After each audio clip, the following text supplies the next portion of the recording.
Welcome to the Arclight Battery, your power source for all things Warcraft Rumble related. And in today's video, we are going to be doing our leader tier list. A lot of content creators are doing tier lists. It's kind of the popular thing to do right now. Everyone wants to know what units are the best. I'm going to give you my perspective. So, I believe my perspective is valuable because, well, I cleared the heroic campaign. Everything's beaten. I beat Onyxia. I have the Deep Breath spell.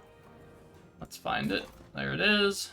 And I'm pretty high ranked in PvP. We're in Dark Iron 2 at the moment. It's really hard to get higher than this. Sometimes at this honor rating, it takes an hour or more sometimes to find a match. So it's a pretty big struggle, but we're up there in the rankings. And that's why I think that my opinion is valuable. Also, this tier list is going to be both for PvE, will be on the left of your screen, and PvP, which will be on the right of your screen. Okay? So, before we get started, I just want to say thank you so much for watching and being here. My last video, as of this recording, has 8,000 views, and I've gained, like, I think 300 subscribers or something silly. That is insane, and that's all thanks to you guys watching. So, thank you so much from the bottom of my heart. It means the world. And we'll just keep on making videos, and I hope you guys enjoy. So, on to the video. The first leader we will be looking over is one of my favorites, and one of everyone's favorites, Baron Rivendare. He has 3 talents: Death Pact, where he sacrifices skeletons to heal, Skeletal Frenzy, where nearby ally skeletons get Bloodlust, and Chill of the Grave, where he summons skeletal mages instead of warriors. He is melee, he's a tank, he deals elemental damage, single target, armored, and fast. Pretty solid. His leader ability lets you summon skeletons from buildings you control. This guy's awesome. I'm just going to show you my PvP real quick. He is rare, while my other top 3, Jaina, Sneed, and Tirion, are all epic, so that tells you something. He's very good at map control. He's very good at putting pressure onto your opponent just from summoning skeletons. He's fast, so he gets to treasure chests quickly. He does a lot of damage. He's tanky. In PvE, I'm going to put this guy in S tier. And then PvP, guess what? He's also in S tier. It's just kind of the theme for Baron right now. He is really strong. Right now, his best talent is Chill of the Grave. However, there's a case for sacrificing skeletons to heal. There's a very good PvP build revolving around this, which I might make a video for later. But generally, I run Chill of the Grave. It's just consistent pressure from your skeletons. Skeletal mages are tanky. They don't die to chain lightning. They don't die to, like, a griffin in a single hit or a safe pilot. Well, the blast, they die from the crash. But they're just fantastic. Okay, moving on. We have Thalnos, one of my favorite leaders, unfortunately.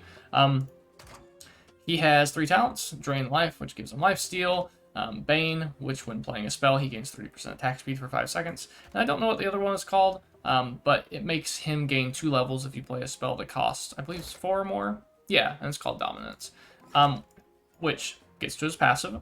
He gains 1 level for each spell you play until death. He's ranged, elemental, and AoE. This guy was fantastic in beta. He was bugged, so he was doing more damage than intended. He was also gaining a lot of health. He had 100% lifesteal. It's really sad. He got nerfed. They nerfed his damage. They nerfed his lifesteal by a lot. And they also gave him a cap of 10 levels from his passive, which is rough. They already over-nerfed him, and then they did that to him. I mean, PvE, I don't think anybody is going to be below a C except for maybe Charlga, so we're going to put him in C for PvE. However, PvP, he's going straight in D tier. I don't think you should play this unit at all in PvP. He's very hard to build around. Especially now that you can't abuse his level ups. Before, you could like build a really cheap cycle deck with impactful spells like Chain Lightning and Arcane Blast, where you could cycle through to them and get him more than 10 levels before he ever touched combat. Now that's not the case. Now he hard caps, and he's pretty squishy, so it's rough out here for him. Next we have Sylvanas. This lady has 3 talents. Black Arrow, pierce through enemies in a line, dealing elemental damage. Forsaken Fury, nearby horde and undead minis gain Fury. And Banshee's Wail, scream on death, stunning nearby enemies for 3 seconds. Her passive gives all undead and horde minis 30% movement speed while they're near her. She is ranged. She's single target, and she has Haunt, which means when she dies, she's going to spawn a Banshee. This hero is super expensive. She does really good damage, but sometimes it's hard for her to keep up with your push, because she doesn't give herself the movement speed buff. I mean, it's not too terrible, but she doesn't do enough for 6 gold. So, I'm going to put her in B tier for PvE. I think she's fine. You could do PvE with her. You know, the Banshee after she dies is pretty good value, especially if she's fighting like a Molten Giant or something. Banshee is really good in the PvE campaign. But being in melee range when she dies typically makes it really hard for the Banshee to possess things sometimes. Sometimes it just dies. Which brings me to the PvE ranking, or PvP rather. I'm going to put her in C tier. I don't even think she's that much better than Thalnos, but there's not much worse than Thalnos. The Banshee almost never matters in PvP. Like I said, when it spawns in melee range, which is almost the entire time that she's going to die, it's just not going to possess anything. It'll typically die before it possesses something because of its low HP pool, but I don't know, 6 gold is a lot to invest in a hero that doesn't do a lot. Okay, next we have Grom. So, Grom has 3 talents. Mirror Image, summon 2 fragile mirror images when entering combat. Savage Strikes, deal double damage to enemies who are below 50% health. And Blade Storm, gain an AoE blade spin ability that damages all nearby enemies. His passive gives Bloodlust to nearby friendly units. And he is melee, tank, single target, and Bloodlust is the movement speed and attack speed boost that his passive gives. He is fine. He's not good. He's not bad. He's really good for squad units like Harpies, Murlocs, maybe Skeletons, depending on what you do. He's good. I mean, he's good for PvE campaign. I would probably put him probably A. If Sylvanas isn't B, he has to be A tier. Remember, PvE campaign is just what you're clearing the campaign with. A lot of maps can be done with most things. It's really the minis is where you want to focus on clearing maps. But he's pretty solid. PvP, I'm going to put him in B tier. I don't think he's very good. I don't know. There's something about just what his passive does where you want to play squad minis. Most squad minis are squishy. So you don't typically want to play a lot of those in PvP, especially you don't want them to be grouped up. Giving everything Bloodlust with him is the goal, so you want to group things together, but when you group them together, you make them susceptible to things like Chain Lightning and Safe Pilot, and different spells of that nature. So, he's not crazy, he's also not super tanky, he is labeled as a tank, but he's kind of squishy. So, for that reason, he's going to go in B tier. Sneed. Let's see. Sneed, one of my favorites. He has 3 talents. We have Land Grab, gain a level whenever Sneed triggers Sneed Before Greed. Or sorry, whenever Sneed Before Greed triggers, which is his passive. We'll get back to that. Lead with Greed, gain an additional 2 gold when Sneed triggers Sneed Before Greed. And then gain the minor trait. So, his passive is Sneed Before Greed, gain 2 gold when a siege damage unit destroys a tower, captures a meaning stone, or opens a chest. That's awesome. So, for most of the campaign, I use Land Grab because there's lots of fun ways to abuse that in PvE. Just send him along the longest route of the map, use siege units to capture stones and treasure chests, and then he gets a bunch of levels by the time he reaches the end of what you're trying to kill. I used him to beat Onyxia. There's a video on my channel showing that, and you can abuse that to gain some levels. However, it did get capped at 10. 10 is still a lot of levels for him. He does way better with them than Thalnos does, but his other passives are nothing to sneeze at either. I use Lead with Greed a lot in PvP. Capturing middle chests gives you a lot of gold over your opponent. In PvE, I'm going to say he's A tier, probably above Grom, there's just some... Oh, where did he go? There are just some cool things you can do with him, especially when it comes to leveling up around the map. Let's see here. Let's get this back to where it was. And then PvP tier list. He's going to go in A. He's a pretty high A, I think. There's not a lot of people playing him, but if you control the middle chests, there's 2 currently in the middle lane of the PvP map, and he captures both of them. That is 12 gold. As a 12 gold spike, you can spend it to get a big push going in multiple lanes, and then even keep enough to defend whatever you're doing with Safe Pilot and Chain Lightning and things like that. Pretty solid. I play him a lot. He's one of my top 4 heroes. Definitely worth having. Next, we have Cairne Bloodhoof. As you can see, I don't even have him fully upgraded. I'll do that before this Horde week is over, but I don't like him that much. So, he's a 5 gold cost, 3 talents, move 50% faster, gain the fast rate. After death, resurrect at 50% HP once, and then Aftershock, when stun expires, affected enemies are dazed for 5 seconds. Both these talents are good. I don't like the daze one. I don't think it does much for you.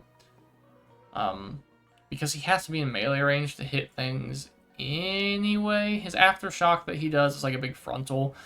It can hit things as they're walking up to him, but he's not going to target them until they're in melee range, so you really have to be hitting something in front of their push.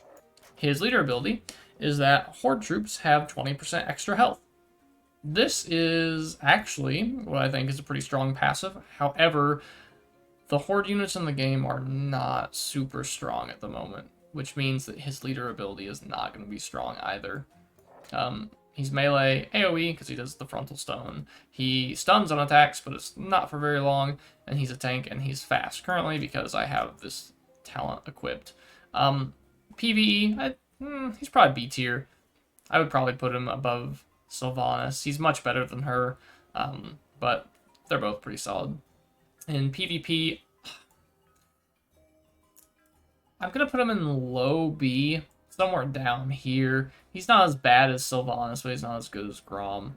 You know, he's just kind of okay. Okay, next we have Charlga. She is a 2 gold cost with 3 talents. Nature's Grasp, root 2 additional nearby targets, but deal half damage. Deploy cost reduced by 1, which means she'll cost 1. And the Spirit Passage. Minis played for 5 gold, gain a level, and deploy in stealth. Her passive lets her abuse that, where Spirit Tangle is. Your minis and hands share the same cost. Basically what that means is in your deck, so I've got Huntress and Quillbore. There's 2 gold cost and a 5 gold cost. Randomly, all of your units will cost Quillbore's cost. So you can play a Huntress for 2 gold. But then randomly, all of your units will cost 5 gold, which means you might have to play a Quillbore for 5 gold. She's kind of weird. There's not a lot going on for her. There's some cute PvP builds where you run this Spirit Passage talent, so minis that cost 5 gold, deploy in stealth, and then you run a 5 gold unit, so you have the chance of getting 5 gold costs for your units, and then you run Gargoyle, which is way down here somewhere, this guy, and you deploy him in stealth. It's cute. I don't think it's very good. People are playing it because it's kind of funny, but there's lots of ways to knock it out of stealth, especially in top tier PvP. Lots of safe pilot, lots of chain lightnings. She's not great. I'm going to put her in D tier just because she really doesn't do anything. Oh, I guess we should mention her actual attack is ranged. It deals percentile damage and it roots them, but she is Bombard, so she can't hit air units. So she's really good at locking things down, like Hogger, or melee minions, but she's so squishy, and her passive is just awful. I'm putting her in D tier in both PvP and PvE. It's just not a unit you really want to pick up and use a lot. Okay, next we have Hogger. Hogger has 3 talents. Ham Hawk. He also gains 10% max health each time he is deployed. Gain Poison talent, or on death, Bloodlust nearby beasts. His passive is attack speed and movement speed are increased by 35% each time he's played. It doesn't say it has a cap. It does have a cap. The cap is 3 times. So once you play him 3 times, he doesn't gain any more. But he'll keep his cap, so it's really good. You really want to cycle your deck to try and play him as many times as you can. He is a melee tank, and he has like a AoE frontal cleave, so he does AoE damage. He's solid. A lot of people really like him. I upgraded him thinking I would like him. I don't really like his playstyle all that much, but no doubt he is good in PvE. You know, he's probably, I'd say probably A tier. He's pretty good. And then PvP, I'd also say he's A tier. He's definitely one of the top, well, top heroes. There's a lot of top heroes right now, but he's definitely prevalent. Okay, moving on to Murk-Eye. We're going to start with his passive, which is March of the Murlocs. For 5 seconds after deploying, summon a Murloc Tidehunter for each gold spent on other minis. Marathon of the Murlocs is a talent. It lasts 5 additional seconds after deploying. Electric Eels, which attacks briefly stun enemies. And then Tip of the Spear, where the Murlocs spawned by his passive spawn at his location instead of at your base, which they normally do. I really like Murk-Eye. He's got something going against him, though. I don't know why Blizzard does this, but every PvE map in this game has Living Bomb coded into its deck. But it only uses it if you meet a certain number of minis in one spot. So sometimes you'll be playing Murk-Eye and you'll be having a lot of fun and you're swarming the map, and then you spend all this gold to pile all of these units together to create this death ball, and the map's like, oop, he has 15 units in one spot. Here's Living Bomb. And then it kind of wrecks your fun. With that said, though, he's still A tier. He's still very good.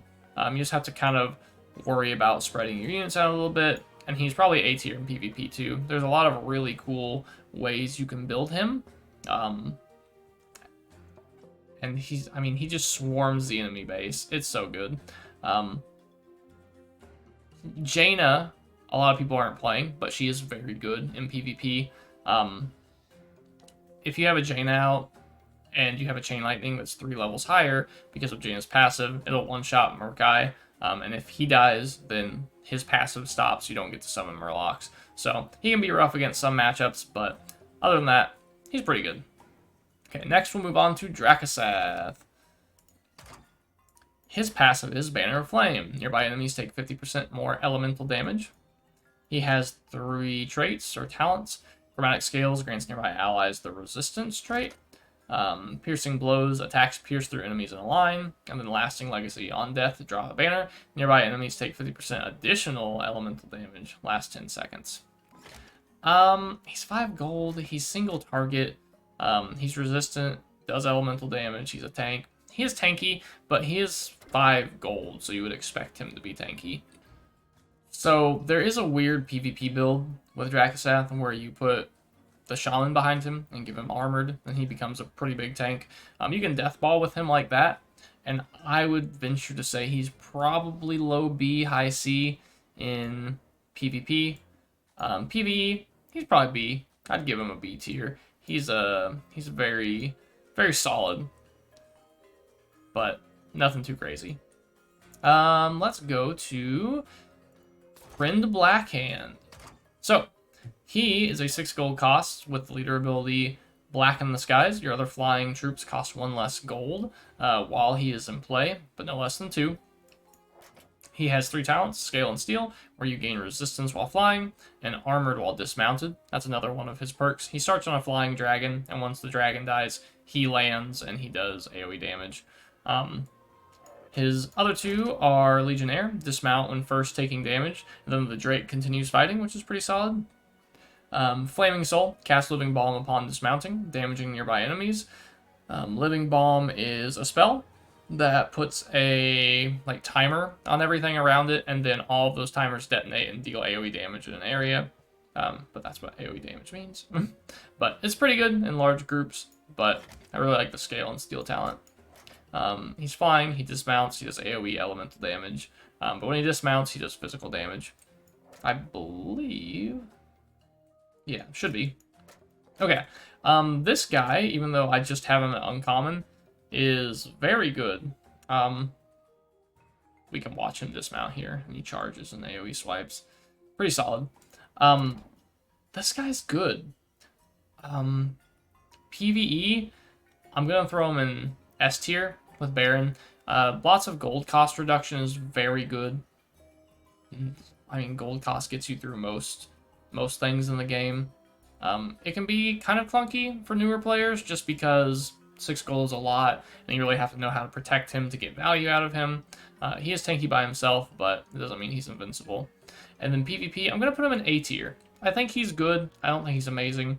It's like what I said earlier, 6 gold is a lot to invest. If you don't protect him well and he dies, then you don't get much value out of him. Next, we have Jaina. So, this is one of my favorite leaders. I play her a lot. She has 3 talents. Clear casting, where spells cost 1 less, but no less than 1 if played immediately after Jaina. Flurry, where frost bolts burst on impact, frosting enemies near the target, which just slows them and slows their attack speed. And then Blink, she periodically teleports away from attackers. This Blink doesn't actually do anything until she gets hit, so sometimes she might get one shot, but overall it's fine. Her leader ability is levels of your spells are increased by 3 while she's in play. She's range, elemental, single target, and applies frost. She is very good. However, in PvE, a lot of people try and build her with a bunch of spells, thinking they'll just play her and then use spells to beat the map. It's more like you play her and then use spells to support your troops and your push. I'm going to put her in A tier in PvE, but she's pretty difficult to build a comp around, so take that with a grain of salt. If you've never played the game before, or you're new to her, she might come off as a little rough. Okay, PvP, I think she's very high A. I'm playing her a lot. She's, I think, my highest rated hero right now. Yeah, she is, and there's a good reason for it. She's pretty solid. Okay, next we have Maiev Shadowsong. We're back here. Okay. She's a 6 gold cost. Her passive says reduce her cost by 1 for each unbound troop you play, but no less than 1, I believe. I don't think you can get her to 0. I think it's just 1. I don't play her very much, but she is very good. Enveloping Shadows is one of her talents. Cast Smoke Bomb on deploy, stealthing nearby enemies. Remorseless, deal double damage for 2 seconds after killing an enemy. And then Shadow Step, periodically teleport to a ranged attacker when hit. I think all those are pretty solid, and I think she's really good. Unbound are very strong in this game, so generally you're playing a lot of them anyway. And then when she unstealths, she does a Phantom Knives, where she does an AoE. I think we can see it here, actually. Yeah, watch this. Yep. So that's what happens when she unstealths. And then she'll go stealth again once she's out of combat. So, pretty solid. She can also use, I don't know if it shows it there or not. Her Phantom Knives, yeah, as you can see, there's a harpy there. It hits air units, which is really good. She's very good. PvE, I'm going to put her A tier. I think she is A tier in PvE, but she's also kind of a little clunky to play if you've never played Unbounds before. But very good nonetheless. And then here, I'm going to put her A tier. I'm going to put her between Hogger and Murk-Eye, I think. And then Murk-Eye down here, I think. Somewhere else, something like that. She's good. Very good in PvP. Being Unbound and playing Unbounds means you can control gold nodes and treasure chests very well. And that's always important in PvP. That's what the whole game of PvP is. So, let's move on to Tirion. Also, one of my top 4 heroes that I play. Oh, that is not what I meant to click on. Tyrion's passive is Holy Light. Heals all nearby friendly allies. And then talents, Divine Shield. Gain a magical shield at 30% health, absorbing all damage for 5 seconds. By the Light, heal the primary target for twice as much. And Consecrate. Regularly consecrate the ground, damaging enemies within. He is single target, he's a tank, he's a healer, he's armored, and he's good at supporting squads that have missing health, which is why I run him with Footmen, with the missing health talent. That way he can start healing them as soon as they spawn. PvE, I'm going to put him in, man, I'm just going to put him in high A tier. He probably deserves S tier. However, There are some PvE maps where healing a giant death ball and supporting it just doesn't cut it. There's more mechanics than that. So he's very high A, maybe low S, but definitely worth having. And then over here in PvP, I'm going to say he's A tier, but maybe lowish A tier, maybe somewhere between Rend and Maiev. He's very specific at what he does. He just heals and supports something, which is good, but then you're relying on that one thing to finish the game. For me, that's Footmen. I like to buff them with my Dragon Breath to give them the resist, and then have Tirion behind them, so they're constantly being healed, and they have both resist and armored. So definitely just a death ball hero, but very good nonetheless. And I believe that brings us to the end of our leader tier list. If you have anything to say, any opinions, please put them in the comments below. I'd be happy to hear them. If you have any questions about heroes that you've seen here today, also leave them in the comments below. I'll be happy to answer anything that you guys want answered. And I hope that this tier list helps you guys decide what you want to play in Warcraft Rumble. Anyway, thanks so much for watching. I greatly appreciate it. It means the world to me. And have an awesome day. Bye.